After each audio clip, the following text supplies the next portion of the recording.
Press Hockey coverage with Jim Behringer. Hello, everyone. Jim Behringer here. Full Press Hockey. Please subscribe to the channel, like the video. We're talking about Quinn Hughes, the Vancouver Canucks, the trade to Minnesota, the fallout, what happened with New Jersey, Detroit, Carolina, and other teams.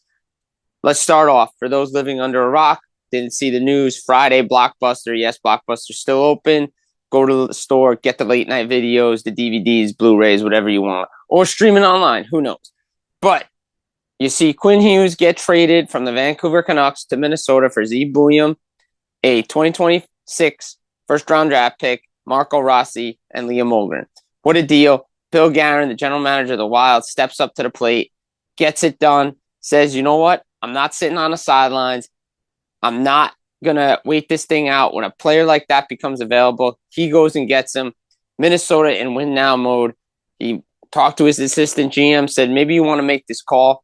We all know the history with Brian Burke saying he didn't know about Joe Thornton being available in Boston until it was too late. And when he made the call, he said, brother, it's too late. The GM of the Bruins at the time said, nope, not this time. You're too late. So if you snooze, you lose. And that's the thing, right? We saw it then. We see it now. If you're late to the party, and you don't swing and you don't step up, well, guess what? You're going to be sitting on the sideline saying, what if? And the what if game is the worst thing to do in the world. You never want to play what if. You never want to think about what could have been. That's why Bill Guerin decided to say, this was my time. My time is now to make the Minnesota Wild into a winner. That goes a long way with the player, goes a long way with the organization, the agent. Jim Rutherford treated Quinn Hughes like Ryan O'Reilly. He had the unofficial, official no trade clause because despite reports saying Pat Brisson would have been involved July 1st, well, he was involved now. We know the player wanted to go east. We know he wanted to probably go to New Jersey, but Minnesota's the next best thing because, as Rutherford said, that, you know, he wanted to be closer to home. He wanted to be closer to his brothers. And he said maybe he'll play with his brothers one day. Luke Hughes in a post-game on Saturday after the Anaheim Ducks said, yeah, it'd be cool to do it. Yeah, it's my brother. It's the second best defenseman. Why not have him? But we've talked about it. It could be cool in the NHL, but we could do it at USA Hockey as well. Look, Vancouver and New Jersey were playing on Sunday. The odds were, once the letter got out and once the reports came out that the Devils and Canucks were talking about Quinn Hughes, other teams were going to step up. We know Carolina stepped up. We know Detroit stepped up. We know Washington stepped up, Philadelphia. He was linked to a lot of teams. The memo went out saying all players are available, mostly veterans, and everybody thought UFAs, but everybody started to call about Quinn Hughes. And going back to the summer and even last year, Rick Dhaliwal of Donnie and Dolly at Czech Sports, even a lot of other media in Vancouver, threw it out there saying Quinn Hughes was probably not re-signing in 2027. That was his last year as a Canuck. The team probably knew it in the summer. That's why Rutherford made the statements that he did in May saying he wanted to play with his brothers. They knew he wasn't coming back. Whether it was official or not in the summer, everybody out in Vancouver knew that he wasn't coming back and extending. As it's been reported now, he told the Canucks when they were on their trip to LA, where his agent was based, that during U.S. Thanksgiving, he didn't want to come back. He wasn't going to extend. So the wheel's in motion to get him traded, and they need the best possible package. Nobody was beating this offer. They needed a center. They needed a left shot D to replace him, but you never replace that type of player, but they got pretty close. They got a good prospect, and they got a first-round pick of that. That's 4 pieces. They need 4 to 5 pieces to get this thing done. And Minnesota had the assets to do it. You give up Z Bouillon. Bill Guerin knows he's going to be a stud defenseman. Marco Rossi, good second-line center. Just never found his footing in Minnesota. And Guerin said, you know what, the heck with it. I'll go find a second-line center someplace. And he got his stud defenseman because Cale Makar's in Colorado, Miro Heiskanen's in Dallas. You got to compete with those 2 teams. So here we go. They add those 2 players. They add Quinn Hughes. He kept Kirill Kaprizov. And you know Craig Leopold, the owner, going to pay him whatever he wants within reason. Because, again, Quinn Hughes has to decide, is it about winning or is it about money? It's about money. Maybe Minnesota's not the place and they flip him. It's about winning. He could stay there for a lot less than we think. And think about it, what he said, right? He's extremely open-minded about staying. He loves the locker room. He's only been there with 4 hours, but he talked to the players. He's got a good core. He's excited to go there. Remember, Vancouver cleared it with him. They didn't have to. Rutherford said he probably is going to make the deal anyway, but he informed Quinn Hughes and his agent. That's the right thing to do, to let the player know, hey, this is what's going on. And he gets there. He is very appreciative of Billy G taking a swing, of the general manager saying, I'm worth these assets. Quinn Hughes mentioned that the other teams didn't want to give up assets and didn't value them as high. It goes a long way with players that you treat them the right way on the way out. You treat them the right way on the way in. You show them they have value. You're valuable to that organization. Again, they're not eligible to talk extension to July 1st, but the Minnesota Wild have a leg up on everybody because they can give them the front-loaded bonuses. They can give them 8 years. Again, does it become short-term where Jack Hughes and Quinn line up with each other? Potentially. But here's the thing. Minnesota is a good team. Kirill Kaprizov, Matt Boldy, Brock Faber. The list goes on of guys. You got 2 studs in Philip Gustafson and Jesper Wallstedt. You look at it, Minnesota had the assets to do it. You take the swing. You don't snooze, because if you do, you lose. And if you wait, you lose. And Sheldon Keefe said that about the Devils on Sunday. You wait, you lose. You can't wait to get going. You can't wait to make a trade. Yes, Tom Fitzgerald and the New Jersey Devils, could they have had it done? Maybe. I think the goal was to get it done. That's why Quinn Hughes was told to bring his stuff, according to sources that I've spoken with, that he was told to bring everything because they were trying to make it where he stayed in New Jersey on Saturday and Sunday. He was going to be a Devil, but the Devils don't have the package. Simon Nemec is hurt. He got hurt in practice. Don't know how long he's going to be out for, but he's going to miss some time. So that's probably a factor in this deal as well, that, again, the Canucks are picking up another unhealthy body. They don't want to go through the Filipino trade again, where he's out of the lineup. They don't need that. They need bodies that could play now. So Bouillon over Nemec. Okay. Rossi over Mercer? Yeah, because is Mercer a second-line center? He's filling in admirably right now. But is Mercer a wing? Is he a center? He feels like he's better on the wing. So there you go. Now, again, we're assuming these were the players, but you got to have a feeling that that's what they discussed. Again, is that enough to get it done? No. Anton Silyev, he's ways away. He's in the KHL. Seamus Casey still got time to develop in the AHL. Did the Devils want to give an unprotected first-round pick, knowing where they were in the standings? Not sure, because are the Devils a playoff team, or are they a contending team, or are they rebuilding? They tried to move Dougie Hamilton and Andre Palat in other deals. Can't do it. Why?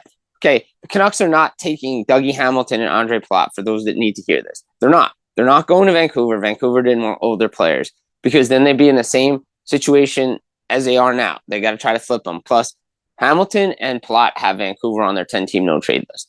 Probably have the other Canadian teams on their 10-team no-trade list, though Hamilton would probably waive to go to a place like Toronto or someplace else. That where he has a chance to win. Palat, he has a no move, no trade, 10-team no trade. So Palat can't go on waivers. Hamilton could, but that's not the right thing to do, as we saw in Chris Drury. It upsets the locker room. And this stuff does affect the locker room. That's why the Quinn Hughes deal had to get done in Vancouver. It's messing up the locker room, the team flow. Everybody knew it was time. New Jersey, same thing. They talked about it. It kind of eases things now, whether it was true or not, mostly untrue. But again, they have to clear the cap space. They don't have the cap space. They don't have the cap space to do anything. And if they want to get Ron O'Reilly, they may have to move a guy out like Andre Palat. Does Palat want to go play with his buddy Stamkos in Nashville? That could be something. And if anybody thinks this team's going to retain on deals, think again. They just don't have the cap space to do it, because you paid Luke Hughes $9 million. You paid Dawson Mercer $4 million. Again, Nico Heischer's extension is coming up. Jesper Bat's probably getting a little bit too much. Again, all these guys, all the money adds up despite all this cap space that they had, right? And Jonathan Kovacevic got paid on a half a season, and he got a 5-year deal, $4 million a season, and he got full no trade, no move, and that's what you have to do. That's the sacrifices. And Palat and Hamilton took these deals, and they had to get that, because it's hard to attract players to come to New Jersey. That's what it was. The team wasn't winning. And it may be still hard because the fluctuation year to year, because no one knows what this team is. You have to give a little to get a little. And yeah, This is the price of doing business. Now, I've always said Carolina was never going to pay Dougie Hamilton $9 million, and I stand by it. And that's the Devils got that, but they gave him trade protection. And his time might be coming to an end, but right now they can't afford to trade him. They backed out of a lot of deals once they found out because Rutherford and Fitzgerald were in constant contact about this. They were. That's the only reason why the Devils knew what Minnesota's offer was, and that's why they backed out of other stuff. They're still trying to go after Ryan O'Reilly. Do they get Steven Stamkos? Probably not. Do they try to get Jonathan Marchessault? Maybe. They need a scoring winger. It's clear this team needs offense, besides Ryan O'Reilly and depth down the middle. And even if this team is fully healthy, are they a good team, good enough to win now? Not sure. You got to figure out what you want to be, but at some point, tough decisions with this roster have to be made, and they weren't. They weren't made in the offseason. They weren't made now. And you see other GMs around the league, Kelly McCrimmon, understanding that it's the winning business, not the hockey business, and they make deals, and they force players to move their no-trade clauses. Tampa did it with Ryan McDonough. They said, hey, we can't afford you anymore. Where you want to go? We got a deal in Nashville. This is our best deal. What do you want to do? And now McDonough's back in Tampa, and I wouldn't be shocked if Stamkos ends up there too. I just wouldn't. Gut feeling on that. Nothing inside information, but just gut feeling. Right? Florida's made sacrifices. Dallas, Colorado, everybody's made sacrifices.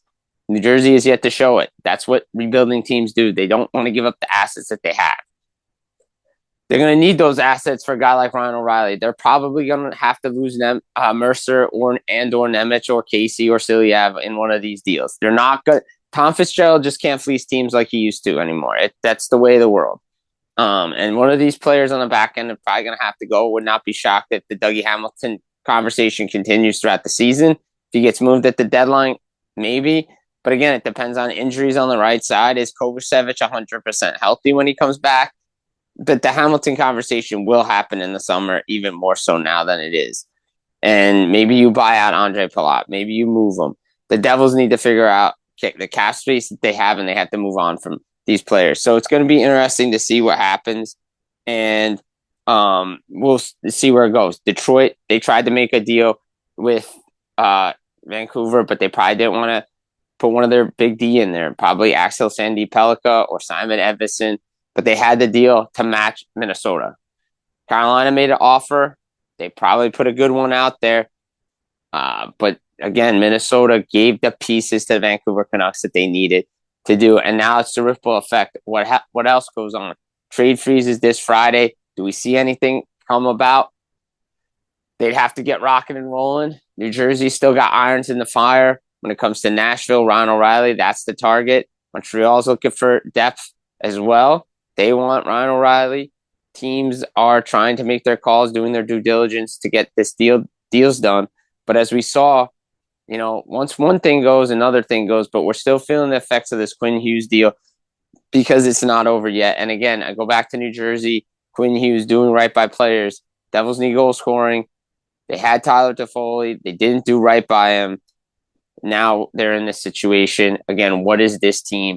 What are the New Jersey Devils? Quinn Hughes now in Minnesota probably should have been in New Jersey Devils to everybody who is on social media, but it's never that easy. It's never been that easy. And it's not easy to move players that don't want to go anywhere, that feel that they are a solution, because that also sends a ripple effect around the league, whether you want to believe it or not, that players talk and they say, hey, wait, I'm getting moved. I thought I was going to be part of the solution. I'm going to tell other guys, hey, New Jersey, if you go there, you think you're part of the solution. They could trade you in a couple of years. Again, players talk. I think it's important to treat players the right way. Minnesota has done that. They got a leg up on Quinn Hughes. Would not be shocked if he stays there long term, even if it's a mid-range deal, because the window for the Minnesota Wild is open. New Jersey Devils window is, we don't know, and they got to decide what they want to do. Detroit's still lurking to do some things. We know Carolina's always lurking. We know Washington's looking to get Ovechkin a cup. A lot of irons in the fire. Does Rasmus Anderson move? A lot of things to pay attention to. Jim Berenger here, Full Press Hockey. Please subscribe, like this video, comment, share with your friends. We'll be back again for another video real soon. Guys, take care.